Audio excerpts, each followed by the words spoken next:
Mais à quoi va ressembler la France et l'Assemblée nationale ce dimanche après le second tour des élections législatives? C'est évidemment la question que tout le monde se pose, alors que globalement, il y a deux scénarios principaux qui ressortent. Le premier scénario, c'est celui d'une majorité absolue pour le Rassemblement national, et le second scénario, c'est une majorité relative, et à ce moment-là, on entre dans une période de grand flou. Face à cela, certains évoquent des solutions visant à éviter un blocage du pays, mais des solutions qui font beaucoup débat. On va voir tout ça juste après. Salut, c'est Hugo, j'espère que vous allez bien, c'est donc le sujet à la une des actualités du jour. Construire une grande coalition, donc une grande alliance avec une partie de la gauche, de la droite ou encore du centre si le Rassemblement national n'obtient pas de majorité absolue à l'Assemblée, c'est l'option qui est de plus en plus évoquée ces derniers jours, mais c'est aussi une option qui fait énormément de débat. En effet, rappelons quand même le contexte, le président du Rassemblement national, Jordan Bardella, a déjà déclaré qu'il n'accepterait pas le poste de Premier ministre si le Rassemblement national n'obtient pas de majorité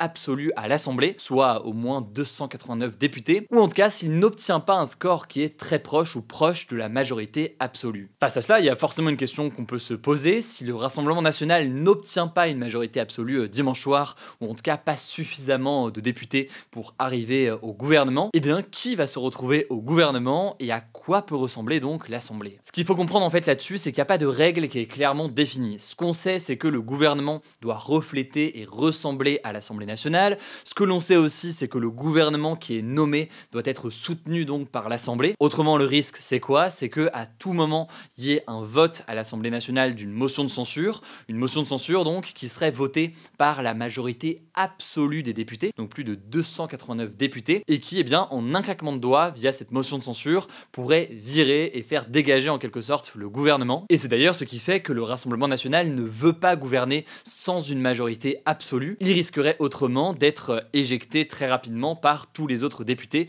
qui lui sont opposés. Alors je le disais, s'il n'y a pas de majorité absolue pour le Rassemblement national et qu'on est dans cette forme de flou, eh bien certains évoquent l'idée d'une sorte de coalition, donc d'alliance qui serait capable de gouverner en tout cas au moins jusqu'à de nouvelles élections législatives, puisqu'on ne peut pas faire des élections législatives 10 fois par an, il en faut maximum une par an. On en parlait hier, le Premier ministre Gabriel Attal a formulé l'idée, je cite, d'une assemblée nationale plurielle qui pourrait réunir, même s'il ne le formule pas directement de cette façon, mais des écologistes, des communistes, des socialistes, mais aussi les républicains. Même s'il reste assez flou sur ce qu'il propose concrètement, il y a cette idée que potentiellement il pourrait y avoir une forme d'alliance, de coalition à l'Assemblée nationale qui serait aussi reflétée du coup au gouvernement et bien qui serait capable de se mettre d'accord sur quelques éléments concrets et importants qui feraient en quelque sorte consensus entre eux, effectivement, des personnalités et des partis qui autrement n'ont pas grand chose à voir ensemble en termes de programme. Mais alors qu'en disent les différents partis? La chef des écologistes, Marine Tondelier, a appelé ce mardi, je cite, à trouver des solutions en cas d'absence de majorité claire à l'issue du second tour, le tout sans appeler non plus à rejoindre quelconque alliance telle qu'elle est évoquée par le camp présidentiel. De son côté, la députée écologiste Sandrine Rousseau a refusé l'idée d'une alliance avec une partie du camp présidentiel, jugeant qu'une telle coalition serait une trahison des électeurs, même si elle pourrait tout de même accepter, je cite, un gouvernement technique, mais on revient là-dessus juste après parce que c'est un autre sujet et un autre scénario. Du côté de la droite, le président de la région Hauts-de-France et membre du parti Les Républicains, Xavier Bertrand, est favorable, je cite, à un gouvernement provisoire qui rassemblera les hommes et les femmes de bonne volonté capables de s'ouvrir sur un projet concret. Ce qui est sûr, c'est que cette potentielle coalition, elle se ferait sans la France insoumise, et c'est le cas des deux côtés, pour dire les choses simplement. Emmanuel Macron a déclaré en Conseil des ministres, selon BFM TV, je cite, on ne gouvernera pas avec la France insoumise, et c'est une position qui est partagée par les principaux intéressés, puisque le coordinateur de la France insoumise, Manuel Bompard, a déclaré que, je cite, les insoumis ne gouverneraient que pour appliquer leur programme, rien que leur programme, et semble donc très clairement s'opposer à un tel projet. Interrogé ce jeudi sur ce sujet, le député européen Place Publique, Raphaël Glucksmann, estime que, je cite, sans majorité absolue, nous aurons une assemblée divisée. Il prévoit, je cite, une transformation de la France en démocratie parlementaire. Alors, on va pas faire un cours de droit constitutionnel comme ça en une vidéo aujourd'hui, mais une démocratie parlementaire, c'est donc un système dans lequel, pour faire très simple, le peuple est représenté donc par le Parlement, et c'est ce Parlement, au nom des citoyens, qui décide, qui vote les lois, et qui plus largement a un poids conséquent. Pour bien comprendre, la France aujourd'hui, elle est davantage vue comme étant une république semi-parlementaire. L'une des raisons raison, c'est le fait que le président dispose de pouvoirs importants et c'est le fonctionnement de notre 5e République. Mais ce qui est sûr, c'est qu'effectivement, avec cette dissolution précipitée, avec les scores et la situation actuelle d'un point de vue politique, eh bien la situation actuelle pourrait changer la façon de gouverner en France. En effet, dans le cas où il n'y a pas de majorité absolue pour le Rassemblement national, eh bien des partis pourraient être obligés de s'allier pour tenter de former un gouvernement et tenter donc de former un gouvernement capable de résister à toute motion de censure parce qu'il serait suffisamment majoritaire au sein de l'Assemblée nationale. Encore une fois, ce qu'il faut comprendre, c'est que la 5e République, elle a justement été fondée en 1958 pour éviter ce genre de situation et notamment éviter de reproduire certains schémas qu'il y avait lors de la 4e République, donc qui précédait la 5e République et qui étaient marqués par une grande instabilité politique. Pour qu'une telle alliance ou une telle coalition fonctionne, il faudrait donc que tous ses participants, quels qu'ils soient, se mettent d'accord sur un programme, sauf que en France, depuis la 5e République, on n'a pas vraiment cette culture. L'ancien président socialiste François Hollande, qui est candidat aux législatives en Corrèze et qui semble plutôt favorable à une telle coalition, estime qu'il faudrait que les différents groupes soient d'accord sur des promesses minimales, au moins pour 1 an, pour que le pays soit gouverné. Sauf qu'encore une fois, ce serait pas forcément évident puisque cette coalition, elle réunirait de la droite, de la gauche, un camp macroniste, etc. Et c'est donc forcément un enjeu assez délicat. Pour autant, ce qu'il faut noter, c'est que cette idée de coalition, c'est quelque chose qui se fait beaucoup dans d'autres pays. Par exemple, c'est beaucoup le cas en Allemagne depuis la fin de la Seconde Guerre mondiale. Et à une exception près, les gouvernements allemands successifs, ils ont toujours réuni des partis aux sensibilités différentes qui étaient obligés de s'allier pour former un gouvernement et donc tenter d'avoir un juste milieu et un pays gouvernable. Bon, mais ça c'est la théorie. Après, dans les faits, cette coalition qui pourrait donc aller, soi-disant, des communistes à la droite, eh bien visiblement c'est assez unanimement rejeté par le nouveau Front Populaire aujourd'hui, qui semble craindre que ce soit dominé par l'alliance présidentielle, alors que, de fait, les macronistes apparaissent comme les grands perdants de cette élection. En tout cas, lors du premier tour, ils étaient en 3e position, et lors des élections européennes, c'était le même signal. De leur côté, donc, le nouveau Front Populaire semble indiquer que leur priorité, c'est d'abord de battre le Rassemblement national, de l'empêcher d'avoir une majorité absolue et de défendre le programme sur lequel ils se sont mis d'accord. D'ailleurs, on peut noter que même certaines personnalités comme François Ruffin, qui a certes annoncé qu'il ne siégerait pas avec la France Insoumise, c'est lui aussi finalement en quelque sorte opposé à une telle coalition. Là où au micro de RMC il y a quelques jours, il semblait plutôt ouvert à une telle coalition, aujourd'hui il déclare qu'il ne souhaite pas, je le cite, un gloubi-boulga de coalition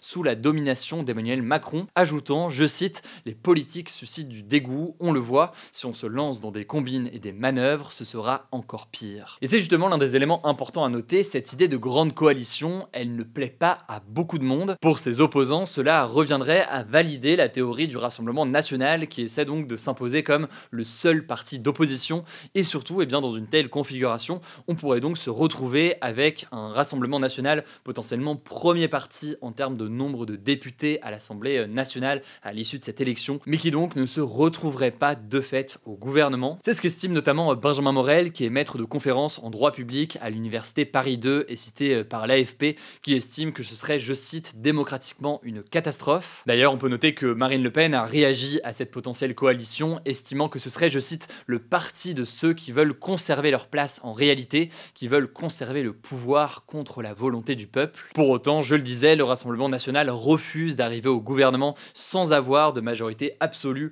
ou en tout cas proche d'une majorité absolue, et ce alors que de l'autre côté, selon plusieurs médias, Emmanuel Macron serait prêt à accorder le poste de Premier ministre à Jordan Bardella dès 240 sièges de députés pour le RN, autrement dit assez loin d'une majorité absolue. Bon, il y a donc cette question d'une potentielle coalition, mais l'autre élément qui ressort, c'est l'idée potentiellement d'un gouvernement technique, donc en gros un exécutif composé de hauts fonctionnaires ou d'experts sans couleur politique en tout cas affichée et qui serait reconnu de façon relativement globale pour leurs compétences. L'idée serait donc de dire qu'en cas de majorité seulement entre guillemets relative du Rassemblement national et si le Rassemblement national refuse d'être au gouvernement, face à cela et en attendant de prochaines élections, certaines personnes seraient nommées pour tenter de passer les mesures les plus importantes qui seraient donc absolument consensuelles pour la majorité des députés. Mais en l'occurrence, cette option reste relativement floue, on aura donc l'occasion d'en reparler si on est dans ce genre de scénario. Alors avant de passer aux actualités en bref, quelques informations supplémentaires concernant les élections législatives. Les agressions visant des candidats ou des militants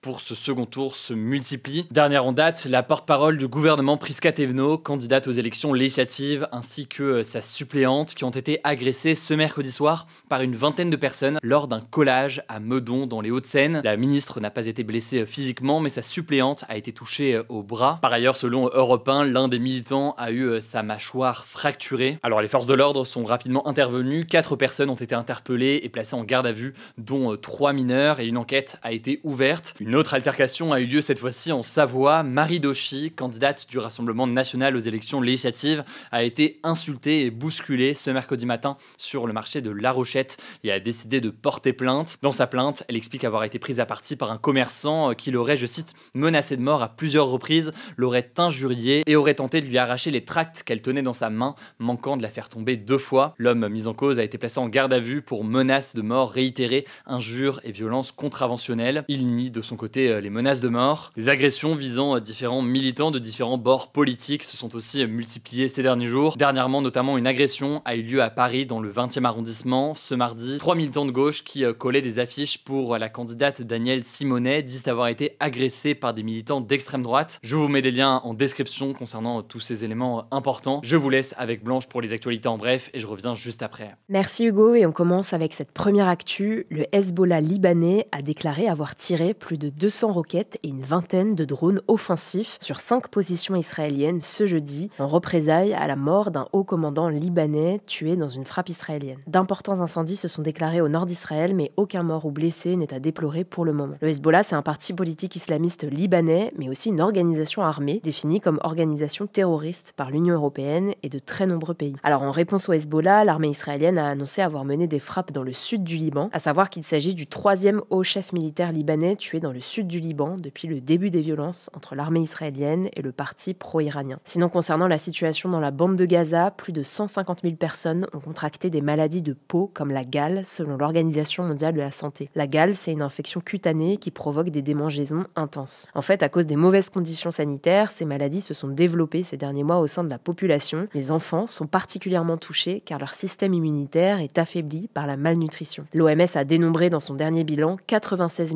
417 cas de gale et de poux parmi la population, mais aussi près de 10 000 cas d'impétigo, une infection bactérienne de la peau. Deuxième actu, au Royaume-Uni, près de 46 millions d'électeurs ont voté ce jeudi dans le cadre des élections générales qui ont pour but d'élire le Parlement et de désigner potentiellement un nouveau Premier ministre. Alors c'est le Parti travailliste qui est en passe de revenir au pouvoir et qui devrait remplacer le Parti conservateur du Premier ministre Rishi Sunak, qui est très impopulaire dans le pays après 14 ans au pouvoir. Selon les dernières estimations, le Parti travailliste devrait remporter plus de la moitié des sièges. Il faut savoir que la succession de crises comme le Brexit, la gestion du Covid-19 ou encore l'augmentation de la pauvreté a beaucoup influencé l'opinion des Britanniques. Le coût de la vie dans le pays a augmenté de 22% depuis septembre 2021, affectant surtout les classes moyennes et les classes populaires. Troisième actu, la Russie a officiellement apporté son soutien au Rassemblement national pour les élections législatives françaises via le compte X de son ministère des Affaires étrangères. En fait, une photo de Marine Le Pen triomphante à Hénin-Beaumont dans le Pas-de-Calais a été publiée sur le compte du ministère russe le soir du premier tour avec un message d'Andrei Nastassine, le directeur adjoint du département de l'information et de la presse russe, disant, je cite, « Le peuple français recherche une politique étrangère souveraine qui serve ses intérêts nationaux et une rupture avec le diktat de Washington et de Bruxelles. » Ce message, il va dans le sens de ce que répète la Russie depuis des mois, à savoir que les dirigeants européens ne seraient en fait que de simples intermédiaires des États-Unis et de l'Union européenne. Alors Marine Le Pen a réagi à ce tweet dénonçant, je cite, une provocation et une ingérence en pleine législative. Elle a par ailleurs déclaré qu'elle maintiendrait le soutien à l'Ukraine en cas de majorité absolue de son parti. Quatrième actu, en France, le tir de LBD qui a touché Eddy, un jeune homme de 22 ans amputé d'une partie du crâne en juillet 2023, n'est pas la cause de ses blessures et de ses séquelles, selon un rapport d'expertise médicale vérifié par France Bleu Provence. Les faits se sont déroulés dans la nuit du 1er au 2 juillet à Marseille, quelques jours après la mort de Naël à Nanterre. Eddy a été visé ce jour-là par un tir de LBD, donc un lanceur de balles de défense, avant d'être frappé par 4 policiers alors qu'il ne participait pas aux émeutes selon ses déclarations. Et donc selon ce nouveau rapport, ce sont les nombreux coups, notamment de matraque, donnés par les policiers quand le jeune homme était au sol, qui sont à l'origine de ces blessures. Alors 4 policiers sont toujours poursuivis par la justice pour violence aggravée et le policier soupçonné d'avoir blessé Eddy avec un tir de LBD a quant à lui été remis en liberté fin août après 40 jours de détention. Cinquième actu, le Comité international olympique a démenti les rumeurs d'une possible annulation des Jeux olympiques en France dans un communiqué publié ce mercredi soir. Cette annonce, elle fait suite à un article du journal du Dimanche qui, d'après des sources tirées du Point, affirmait affirmait que la tenue des Jeux Olympiques était menacée par le contexte politique et les élections législatives. Des paroles prêtées au président du CIO ont largement été partagées, qui se serait donné jusqu'à la mi-juillet pour confirmer, annuler ou reporter les Jeux de Paris, craignant, je cite, une guerre civile à la suite des résultats du scrutin du 7 juillet. Sauf que ces rumeurs faisaient partie, d'après le Comité international olympique, d'une campagne de désinformation en cours contre la France, le CIO, son président et les Jeux Olympiques. Les Jeux de Paris commenceront donc bien le 26 juillet prochain. Et on termine par cette actu, un groupe de papillons Belle Dame aurait parcouru plus de 4200 km au-dessus de l'Atlantique sans faire de pause, selon les résultats d'une étude publiée dans le média scientifique Nature Communications. Les chercheurs ont fait cette découverte en analysant des papillons épuisés trouvés sur une plage en Guyane française. Ils avaient des ailes endommagées, signe qu'ils avaient réalisé un long voyage en provenance de l'Europe ou d'Afrique. Le vent aurait donc joué un rôle clé dans leur migration pour qu'ils réalisent une aussi grande distance sans faire de pause. Merci beaucoup Blanche pour ces actualités en bref. Vous le savez, ce format des actualités du jour, et c'est le cas tout l'été, il sera disponible à la fois sur YouTube, mais aussi en version podcast audio, sur Apple Podcast, Deezer, Spotify, etc.